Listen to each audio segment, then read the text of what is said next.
Il y a des femmes qui ne vivent pas une relation. Elles tombent dans l'adaptation. Elles vivent une stratégie pour que tout se passe bien, même si c'est au prix d'elles-mêmes. Ce sont des femmes qui s'oublient pour être aimées. Elles observent l'homme, ses réactions, ses silences, ses besoins, et elles se modèlent autour de lui.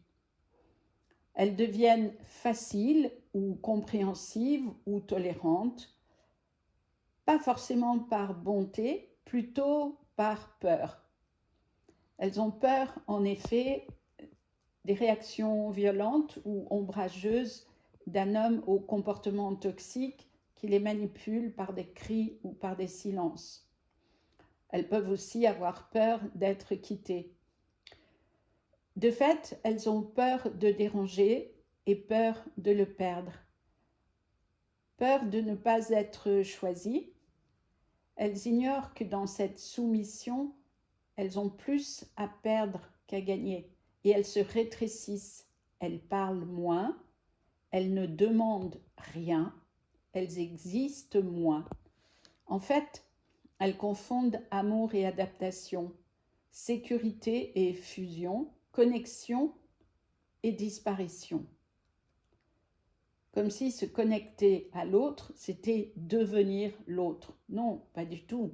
Il faut être d'abord connecté à soi pour être ensuite en connexion avec l'autre. Et le plus tragique, c'est qu'elles croient que si elles sont moins, elles seront plus aimées. Mais l'amour ne demande jamais de disparaître. Par contre, le processus d'adaptation, si, parce qu'il n'y a plus d'individualité. Si tu te reconnais dans ce comportement, ce n'est pas une faiblesse, c'est ton système qui te parle. Il s'est établi de cette façon-là il y a fort longtemps, probablement pendant l'enfance. Et il est peut-être temps de t'écouter, toi, et surtout d'apprendre à te reconnaître et sortir de cette mémoire d'enfant qui devient docile face à l'autorité ou au cri, parce que en vérité, tu peux crier aujourd'hui aussi fort que la personne qui est à tes côtés. Tu peux montrer que toi aussi tu sais faire. Et il y a une autre solution, c'est que tu peux quitter la pièce pour le laisser ou la laisser crier tout seul ou toute seule. Il y a aussi la femme qui devient la mère émotionnelle de l'homme. Et de fait, beaucoup de femmes ne sont pas en couple, elles sont en mission. Et bien sûr, c'est inconscient. Et puis, il y a aussi la femme qui voit un potentiel chez l'homme. Et elle est persuadée qu'avec le temps, elle pourra le changer. Donc, elle espère, elle attend en se disant qu'il finira bien par se rendre compte des qualités de cette femme à côté de lui. Sauf que ça ne marche jamais, parce qu'un homme immature n'a pas besoin d'une compagne et d'une partenaire encore moins. Il a juste besoin d'une compagnie et d'être rassuré sur son pouvoir, parce que maintenant qu'il est devenu grand, du moins en taille, il est important pour lui d'oublier ce qu'il a vécu et de se rassurer sur sa propre valeur. Donc, ça passe par prendre le pouvoir à l'extérieur de lui. Et d'ailleurs, plus les hommes sont, on va dire, timides en société, plus ils vont être difficiles, voire impossibles à vivre dans l'intimité. Ces femmes ne vivent pas une relation, elles vivent une responsabilité dans ces cas-là, parce qu'elles portent la relation et l'émotionnel du couple. Elles anticipent, elles rassurent, elles expliquent pour réparer. Elles deviennent la régulatrice de ce qui se passe dans la relation.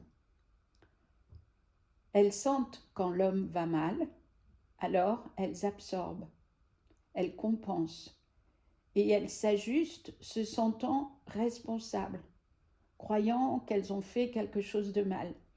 Et petit à petit, elles glissent dans un rôle qu'elles n'ont jamais demandé ni prévu, celui de mère émotionnelle. Et à ce stade, elles ne sont plus choisies, elles sont utilisées, pas par méchanceté, mais par immaturité affective. Et le coût est immense parce qu'elles s'épuisent, elles perdent leur spontanéité, elles ne savent même plus ce qu'elles ressentent vraiment. Et elles nient ce qu'elles doivent faire pour elles, croyant qu'il y a quelque chose à faire pour elles, ce qui est faux bien sûr. Elles peuvent même aller à penser qu'elles doivent devenir une meilleure personne. En fait, à force de tenir l'autre, elles ne tiennent plus debout elles-mêmes. Et si tu te reconnais, sache que tu n'es pas seule à te retrouver dans cette situation, à vivre ce processus intérieur. Et surtout, tu n'es pas obligé de continuer comme ça. Et entre autres, je peux t'accompagner pour sortir de ce système et te retrouver. Donc, la femme s'adapte tellement qu'elle n'existe plus. Et le drame, le pire, ça n'est pas qu'un homme ne la voit pas, ça n'est pas que son compagnon ne la voit plus. Le drame, c'est que cette femme ne se voit plus elle-même. Alors, elle se dissolvent dans la relation. Ces femmes changent leur manière de parler, de s'habiller, de penser.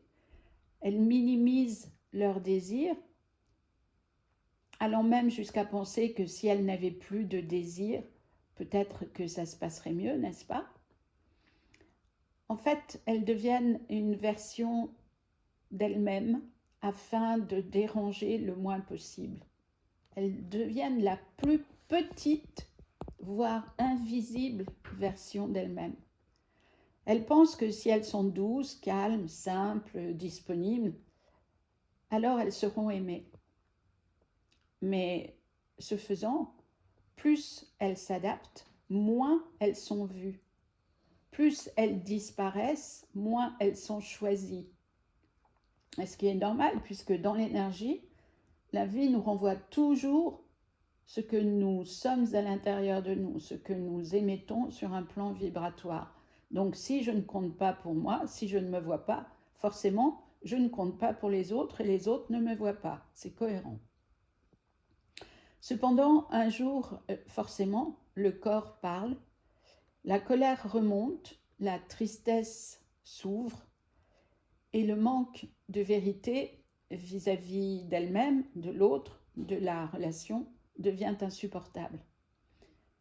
Et ce moment-là, ce n'est pas un caprice, c'est un vrai réveil, c'est une vraie prise de conscience. Et si tu sens à ce moment-là que tu es perdu, tu peux te retrouver. Et souvent, c'est le début d'une vie nouvelle, mais cette vie-là ne peut commencer qu'à partir du moment où tu te choisis. Et à ce moment-là, je t'accompagne si tu le souhaites. Voilà, merci à vous et à bientôt.